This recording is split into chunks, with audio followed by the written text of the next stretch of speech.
Now, this weekend, boys, we have the big one. This easily could be the fight of the year. I've been excited for this all week. We've been quite split on it. A lot of people have been like Dricuss. A lot have been a bit people Khamzat.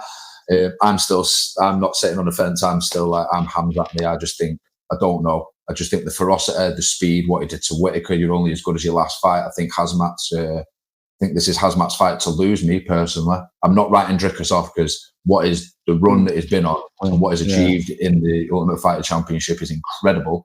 But I just think Khazmat's that one fight too far for me personally. What about you, Nath? To be honest, I'd pass it straight to Alex. I feel like Alex has the hot take here rather than me. I'm with you, Dan, to be honest. Right. I think Alex has the take on this one rather than myself. Right. Obviously, I'm not an idiot. I know how good Khazmat Chimaev is. I've seen what he did to Robert Whitaker. I've seen what he did to... who was the guy before that? I'm trying to think off the top of my head. He fought Kamaru Usman, but still. Yeah. Kamaru Usman is very, very good. Kamaru Usman is up there. Kevin Holland, yeah. Gilbert Burns, yeah, right. But anyway, I'm just going to cut straight to the point. I know how good Khazmat Chimaev is. But DDP is going to beat the shit out of him. DDP is going to jump over every takedown. Khamzat's going to jump for his legs. DDP is going to jump right over him, front kick him straight in the chin. Bang! Sin a bit, mate. And then I can just see it. I can see Dricuss win by somehow, he's just going to somehow do it. That's how he wins every fight. The Adesanya fight, he's kind of like half stumbled down and grabbed onto a leg, climbed up his body and choked him out. How? The Sean Strickland fight, he just kind of started throwing mad fucking kicks and mad... He was throwing big stuff and he throws weird, awkward combinations and his grappling is... His grappling's like his rugby tackling him. What is jiu-jitsu? He's just doing straight bloody rugby tackles. And I can just see him winning. I can just see him winning by tomfoolery or some kind of... I think it's going to be a madness. I think Khamzat's going to come out strong in the first round. He is going to take him down. He is going to take down Dricuss. But I don't think he's going to be able to finish Dricuss. And this is where I think Dricuss is going to win. Because like we saw with the Kamaru Usman fight, he was just kind of sat on Kamaru Usman. He couldn't really get his arm round from the seatbelt choke to get the rear naked. He couldn't get his arm round his neck to get the choke from the seatbelt. He kind of ground and pounded him a little bit, but Usman survived. And I think Dricuss is going to play a bit of a guard game with him. I've been watching in some interviews where he's been talking himself, where he's like, yeah, I know he's going to take me down, but I just think he's going to play into it, and that's what Khamzat's not going to expect. Khamzat's going to expect him to be scrambling hard and trying to stand up and separate and tire himself out. And that's what Khamzat's banking on. He's counting on Dricuss to knacker himself out so he can finish him. But I don't think Dricuss is going to tire. I don't think he is going to give up because I think he knows the challenges in front of him, and he knows he's got this big, scary Chechnyan fella trying to rip his jaw off his face. And I think he's going to rise to the challenge and beat him in the 4th or 5th round by somehow. I don't know how, but somehow he's going to do it. Your passion is absolutely unbelievable, Alex. Have you got a Dricuss Du Plessis poster anywhere behind you? No, mate, but I should do. I'm a big... I like it, and you base it off his run that he's been on.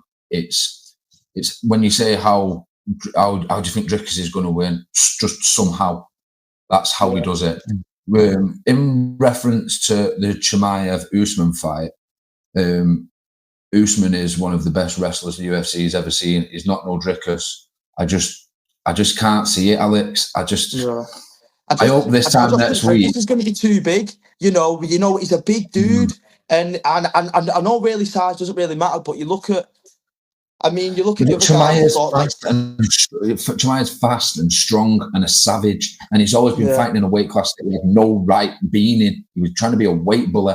he was never. The amount of fights that he pulled out of unwell and not making weight and stuff like that is well documented. Do you know what I mean? Yeah. It's now that everybody's coming out saying, so if Chimaev does win the belt on Saturday, then he has got to be active. But Nathan, you agree with me, don't you? Are you with Chimaev? Is that who you're going with? I think Chimaev, I would back him to win. I think he is just better than Du Plessis. It's not. I do think there is something to be said for that if the fight does go late, because he has shown that over 5 rounds, even over 3, Chimaev's output does slow gradually over time. And I know the Burns fight was at 170, but that was a big indicator of, okay, maybe his gas tank isn't, that, sort of Habib unbelievable, just keeps going. So there is something to say for this. If Du Plessis can get this fight into deep water, there is a chance. There is a genuine chance that he has. I think Khamzat's just too good, though. I think it's a fight. It's just as you said, Dan. It's a step too far for Du Plessis. I do think it's gonna be it's a great fight. And the middleweight division isn't one that is, as I've said earlier, it's not a stacked one in terms of talent. And this is really a great, intriguing main event pay-per-view fight. I know that this one of the last few pay-per-views we'll have. Well, it's never been that case over here, but you know what I mean. So I do think that Khamzat will win. I think if Du Plessis takes it to 4-5, it could be interesting. It might even go to a decision because, again, Du Plessis built different, and you can just stay in a fight somehow. And there is something to say as well for his team that are really smart with the game plans they come up with for his opponents. It may, that we sort of joke that he just sort of, wins by fluke or somehow by some crazy way. But his team have really, he does win these fights, and you need more than luck to have what Du Plessis done. So his team are really strong, and they would have got a really good game plan for Khamzat. And it'll be interesting to see how they approach that fight, and how he seems to be one of those guys that really listens to his corner. We've sort of seen both sides of that with, what happened with the Strickland fight, where Strickland wasn't listening. I think Du Plessis is someone on the opposite spectrum where he really will listen and take on anything on board. And so they'll really have planned for this. And it's a really intriguing fight. I don't think it's a 50-50 one, but I do think there is a chance that it's not impossible that Du Plessis wins this one. But I'm going Khamzat, and I think it might be by decision, to be honest. Yeah. So, Alex, it's 2-1, but we'll see where we're at next week with it. I just think the quality of fighter that Chimaev is and the dangerous weapons that he possesses is just too much for Dricuss. I mean, here's a question for you. Can Dricuss Du Plessis do things that Khazmat Chimaev can do? No. The answer is no. Can Khazmat Chimaev do the things that Dricuss Du Plessis can do? Yeah, because every fucker can. Because it's the basic. But he does the absolute basics to very well. You know what I mean? Which that's a fact. But I just don't think. Well, I don't think it's just out there that Dricuss is not able to do the extreme things that Khazmat can do. Can Dricuss take someone down with in the first second of the fight? No. There's only one man that's capable of doing that, and that's Khazmat. I just like I said, I just think the quality of the fighter. So that is just an absolute monster main event. And we'll see on Sunday, boys. We'll see. We're treated all the way down. We're treated all the way down, though. What a card to support one of the biggest fights of the year. And our man is in the co-main event. This has got to be like the non-official title eliminator. They brought Aaron Pico in because the sun shines out of his ass. He's the next best thing. Lerone Murphy has been on a tear. He's been getting good decision wins.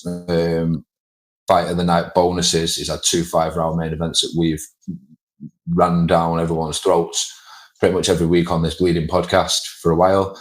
But the prospect of this fight has big implications towards that featherweight championship of the world. Aaron Pico has 4 defeats, so Lerone Murphy hasn't got a blemish on his record. I just think they're throwing Aaron Pico in at the deep end. I think they've really, really, really underestimated how good Lerone Murphy is. Alex, yeah, I agree. I think they were trying to dust him off anyway, because they originally booked him with Movsar Evloev, and it obviously is you know, he's on the run what he's on. I'm not trying to say Lerone's not good, but I think they're trying to kill Aaron Pico with the matchups they're trying to give him. They give him Mosvar, and now they give him Lerone. Lerone's 16-0, something like that. You know, I'd like one no contest. He's not no pushover. He's fought way better people than Aaron Pico. I can remember a few months back, I was actually calling for Lerone to fight Aaron Pico because because of this exactly. He beats him. It looks good. I think Lerone could finish him, and then that kind of solves a bit of a PR issue with Lerone. I've saw a bit of criticism online because a lot of his fights have gone to unanimous decisions, so he can easily fix that criticism by getting a big finish over Aaron Pico, who I'm pretty sure has been finished before. If I'm right. Right. So yeah, I think this is going to be the one to blow him up. I can see it. I think this is going to be the one to get into that next level, and then we're going to be talking him fighting for. Well, this fight was a number one contenders fight. The Mos fight with Aaron Pico was the number one contender. So when Lerone beats him, therefore he should be next in line, and then the whole timeline's just fucking sick. The boys, come on. Absolutely, I do remember that time actually, because I remember saying, I sort of disagreed with the Aaron Pico shout because I didn't think that there was going to go on. I didn't think that the UFC was just going to go and put Aaron Pico in a number one contenders match straight away with Evelev. We all knew that Evelev was next in line, right? So he was having this number one contenders match with Pico. Then when Evelev got injured, I think that's when his team should have switched the brains on, thinking we've got 4 losses here. We can end up going 13-5 and be out of the title picture for a very, very long time. Should we not take someone a bit further down the rankings, not a Lerone Murphy, who is elite of the elite with his striking? His performances of late, Lerone, they might have all gone to a unanimous decision, but they've been absolutely punch perfect. The elbow, everything about him is not put a foot. But obviously, he's taking damage himself, and he's been in a fight. But that's obviously what is going to happen. But over the general base has been absolutely magnificent for Lerone Murphy, and he does have some magnificent finishes in the UFC as well. And Aaron Pico is finishable. I think we might even see a Murphy finish this weekend. It's likely. Pico's been out since last February or something, isn't it? February 2024, something like that, Nathan. Yeah, it's been a while. I'll play a little. I mean, I want Murphy to win that. I think he probably is the favourite going into this. I'll do a little devil's advocate though for Aaron Pico because I do like him, and I think his career's been really interesting. In the sense of we've seen it all play out. It's, you know, he stepped in, he was this really hyped prospect, and he fought a guy, he lost really quickly as well to a guy, Zach Freeman, and that was a really tough fight. He was 0-0 fighting a guy who was 8-2, and then he got finished in about 20 seconds. And you know, we've since seen his rise, and you know, he had another blip where he lost 2 fights on the spin, and then since then, really, it's been all up. Obviously, he did lose to Jeremy Kennedy, but that was an injury rather than necessarily a straight finish. So technically, he probably hasn't been finished in about 6 years, and that was against Adam Boric, who, you know, while not a top fighter, if you're 4-2 fighting a guy, you know, that's 12-0, it's you know, that's a really tough test early in your career. So Pico has definitely sort of become a man almost in front of a lot of people's eyes. And while it was on Bellator, he was one of the few names in that promotion that you would probably look out for. Aaron Pico's fight, and I'll check that out. So I'm intrigued to see how it goes. Pico is very good. That being said, the guys he's fought and got these wins against are not on the level of Lerone Murphy. And that's going to be the interesting factor. I don't know how much this will play. And obviously Murphy's had main events, but main events in the Apex are a bit different. Pico has been almost one of the faces of Bellator for a while. And while Bellator aren't that big, there's a lot of pressure on that. And so being put into a co-main event of a massive card, I'd actually probably say that Pico has got a bit more experience of being in that position, of being the center of attention and being the person that a lot of people want to speak to, considering what happened in his career and having to deal with that in front of people as well. It wasn't a case of all sunshine and roses. So I actually almost think these losses might have helped Pico in that sense. So I do think that might. I don't know how much of a factor it will play, but this is the biggest fight of either man's career, and I think it will be close. I'll be honest. I probably lean decision on it, but Pico, albeit against probably lower level guys, has gone and got a couple first round finishes as well. So it's a really open fight, in my opinion. And I think it'll be interesting to see. I hope Pico, even if win or lose this fight, he can have a good run in the UFC, because his career's been certainly interesting to watch play out. But I probably do, saying all that, I probably do back Lerone Murphy to get the job done. And I hope, as a Brit and as someone that, has gotten to really enjoy his fights over the last couple of years, I think, this would be a great moment. And if he can get that fight against Volk, that would be something special. Yeah.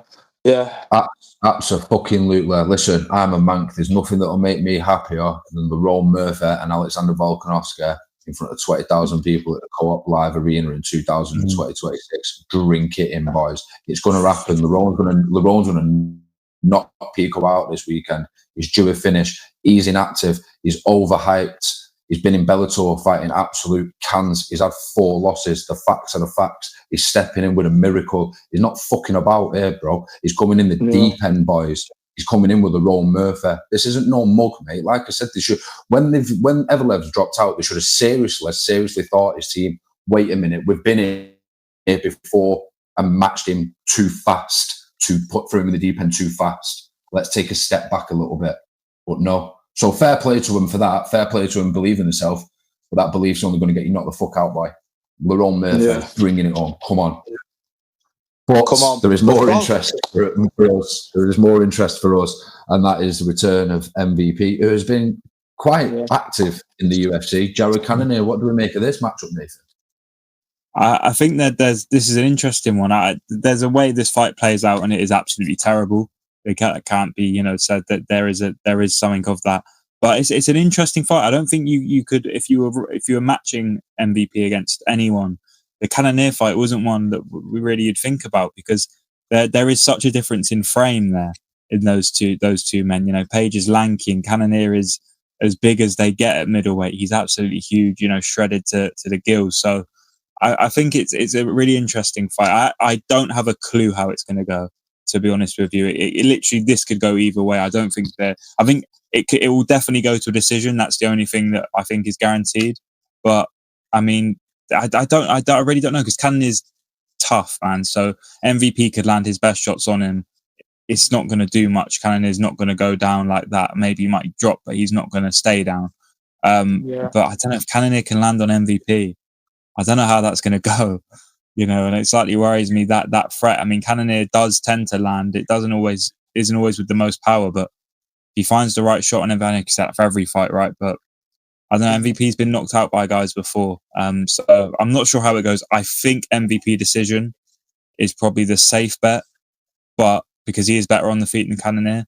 But Cannonier just poses that threat that's going to make this fight interesting. I don't think it's going to be the most exciting fight, but I think that just lingering Jared Cannonier punch will make this an interesting fight to watch.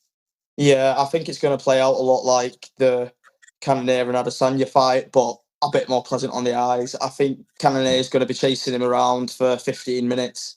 MVP is going to be going, jump away, jumping away, jab, and then he's just going to be doing that for 15 minutes over and over and over again. And then he's going to cruise his way to a UD victory. I genuinely think MVP is going to snake dance his way to a title shot. I can see it. I don't see it being kind of the next fight or the fight after that. Maybe like 2 or 3 fights down the line after he's hitched his way up, and he's jumping about, fucking doing his hissing. I can see it. I can see him fighting DDP for the middleweight. I can see him fighting DDP for the middleweight belt, and then what's gonna? DDP is gonna pull out. What's the guy from WWE used to have the snake on the sock puppet, and then he's going to pull out one of them, and then they're going to throw him in a snake battle in the middle of the octagon, and and then anvils are going to start falling, and it's going to be a bit of a shit show, isn't it? Yeah. It's hard to disagree with how the fight's going to play out. However, Cannonier has been in fight of the night out of 3 of his last 4 fights. The only fight that wasn't fight of the night was when he got slept off Imavov, and that was the 5 round of that last year.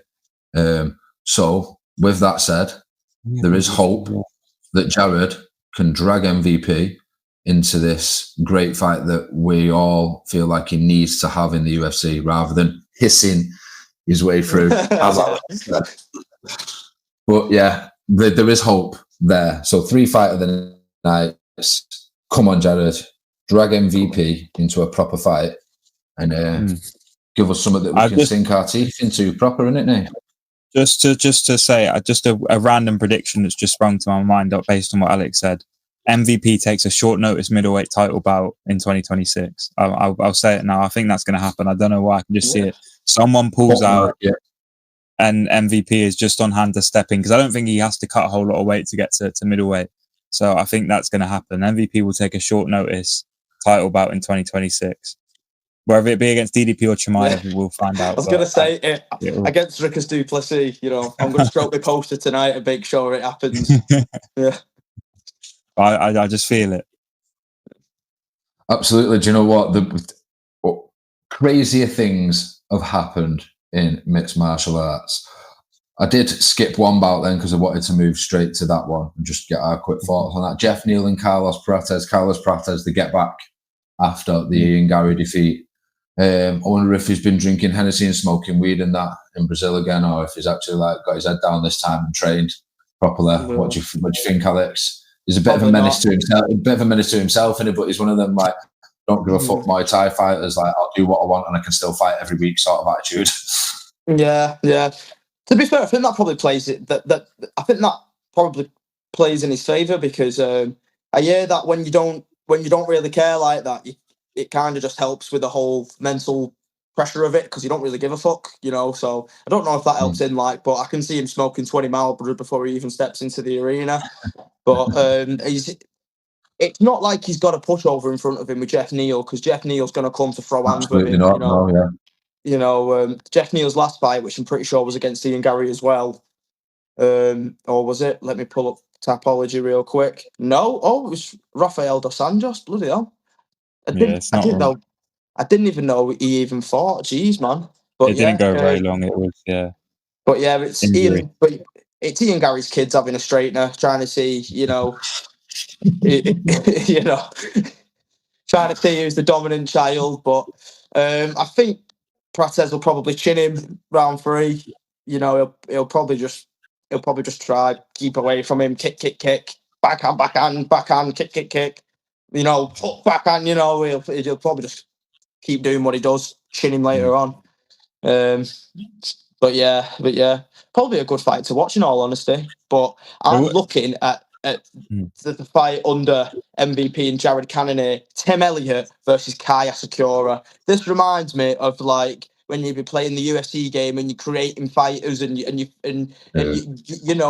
a bit of a mad matchup really. If you would have said, 2 years ago, oh yeah, Tim Elliott's going to be fighting on the main card of he's going to be fighting on the main card against Kai Asakura, he'd be like, what?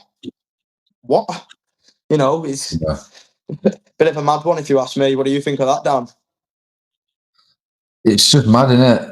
Tim Elliott, man. Remember when he fought Chimaev a couple of years ago? I can't believe he's still knocking about. How many times has he lost now? 13 times, 20 fights, 13 losses, 1 draw. I think Kai Asakura just needs a win. He's been around the block, but that was the next thing out of my mouth, man. Asakura needs a win. They did him dirty, throwing him with a title shot just to get in, just to get made to look silly. You know what I mean? Yeah, big time. So yeah, it's just a case of ticking off a box now, isn't it, Nathan? Getting his first official UFC. It's a fan-friendly fight. I like that as a pay-per-view opener. That's going to be an exciting one. It's a good card. There's a lot of sort of vets on the card, to be honest. There's a lot of guys who have been around on this card. So I quite like it. You've got King Green, Diego Ferreira. That's going to be a fun fight. King Green always comes with it. Mirsha Olechek is what it is. That's a fight. Andrade, Lupi, Godinez. That will be the 2 women sort of coming off a bit of a skid. To be honest, I think Lupi got a win back, but they've generally lost to the higher up fighters. Hernandez, Chase Hooper. That's actually a really good fight. How Chase Hooper continues to evolve, but Hernandez as well, another guy who we've sort of seen his career ups and downs in the UFC. We're going to see that. Edson Barboza, Drakkar Klose. I think Close actually might be one of the sort of what could have been fighters in the UFC, because until he messed up his neck. I think it was the fight where Jeremy Stevens, where they had a little push and pull after the weigh-in, and it really messed up Close's neck, and it sort of ruined his career. I'm interested to see. I think Barboza wins that. Is moving up to lightweight? Then the fight that interests me, to be fair, because I was big on this guy, is Brian Battle versus Nursultan Rubizov. Battle did win his last fight, but it wasn't, a classic, and I think he missed weight, or his weight was a bit dodgy there. Yeah, he missed weight. Yeah. He missed, and it wasn't. That's never a good show. And then he did, he got a split win. It's a win. It's a green in the win column, but he probably needs a bit of a show out win here against a guy that I think he's definitely better than. I think the one thing that was always impressive with Battle, at least maybe before that Brown fight, is even though he didn't win every fight, he got better every single fight. You could almost see that improvement. It's another sort of bit of a theme of a guy you've seen him evolve, because he was very early into his career when he won the Ultimate Fighter and was able to get into the UFC, albeit not really anyone watched the Ultimate Fighter anymore. I actually did pay attention to that season. I think it might have been the first one back, and he was really he was someone that just kept improving, and that didn't stop. So now was the time to really, again, keep going and put right what, was maybe a bit of a reputation hit in his last one. So an opportunity for him to get back into people's good books with a good win against Rubizov, who he's better than, to be fair. Yeah, definitely. I remember watching Brian Battle. Well, when you mentioned him being on the Ultimate Fighter, that's how I was introduced to him. I was just up one night watching where on YouTube they'll condense a season of the Ultimate Fighter in about 2 hours, and it's just kind of all the highlights. Like I was just sitting watching one of them.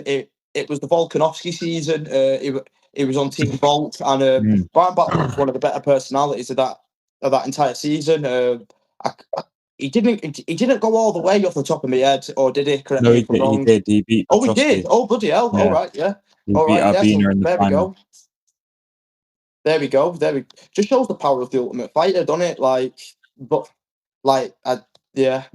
think it's better than Contender Series or any of the other shit what they go through. I'm quite big on Tough. I think it's dropped off a bit, maybe in the last couple of seasons. Like that McGregor. It has. It's lost its weight behind it this season between fucking Chael Sonnen and Daniel Cormier, the two best fucking friends. It needs to be a proper rival. Even with the thing is with the Ultimate Fighter, it's always going to happen with the Contender Series. All the really good fighters go on Contender Series, so then it's like you're left with the scraps almost. And you do, as Brian Battle proved, there are some good fighters that go through that route. But nowadays, there's so much. You got to remember, the Ultimate Fighter came at a time when there wasn't a UFC event on every single week. So there, you could really get, that was your fix of MMA at that point. Whereas now it's just another thing on Fight Pass or wherever they show it on. That with fighters that aren't that good, really. And I think they've already got rid of the guy that won the whatever the Get Back season was or whatever recently. So it's a shame, but I think it just ran its course. And to be honest, it's one of them with the Contender Series. You don't need it anymore. But Battle is a success story of it, and probably one of the few. I mean, that Brady he stand or whatever, he was the other guy that won that season. Actually, he lost that season to Tercios, but he's proven to be a bit of a success out of it as well. So it's still possible to find good fighters on there. It's just tricky because there's so much fights now, whereas before when it was massive, there wasn't. Absolutely, the Contender Series is where all the raw, brilliant, best up and coming talent come through from all continents. The lads from our continent that are on it this year, more so, especially the British Isles. Luke Riley's still to be announced. I don't know what the fuck's going on with that. But he was apparently on Contender Series. Paddy's been on record saying that. Shem's been on record saying it. And we have got Rafael Achebu, Scouse lad. He's on it.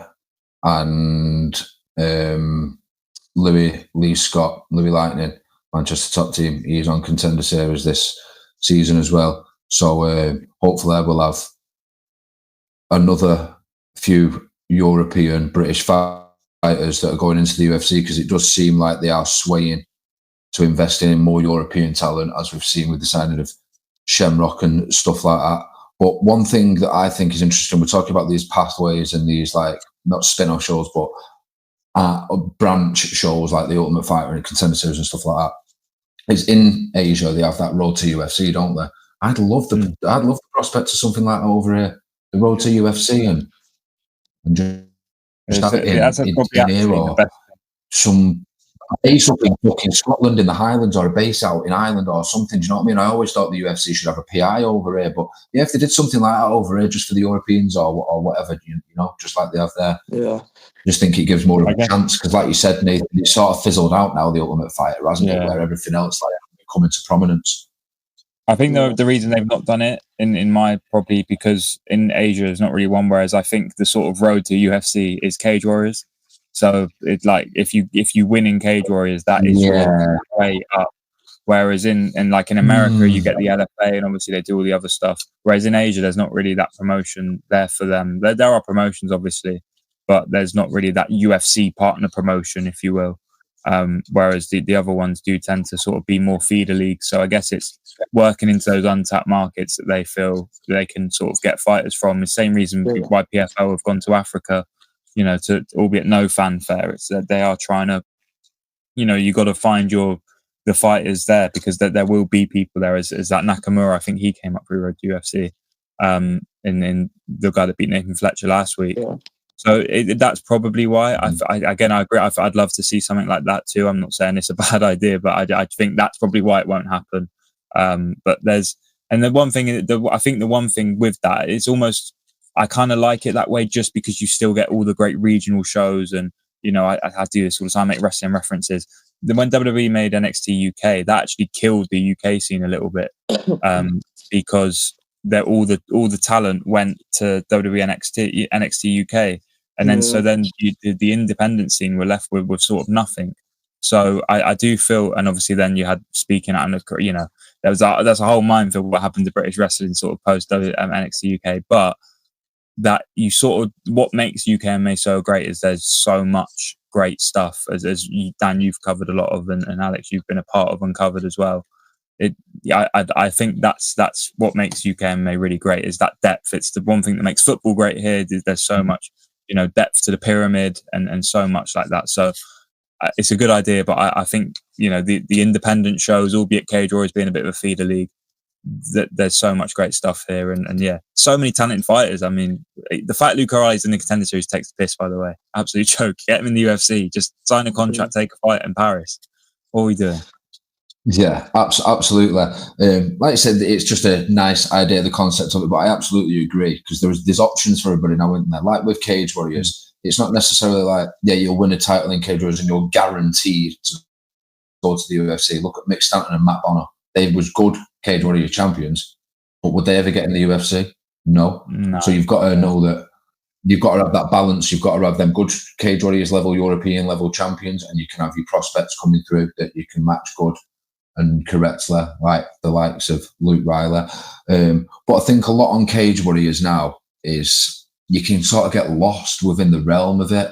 And there's no ranking system or anything like that, where, as if you look at, there's like we said, more options. FCC is good.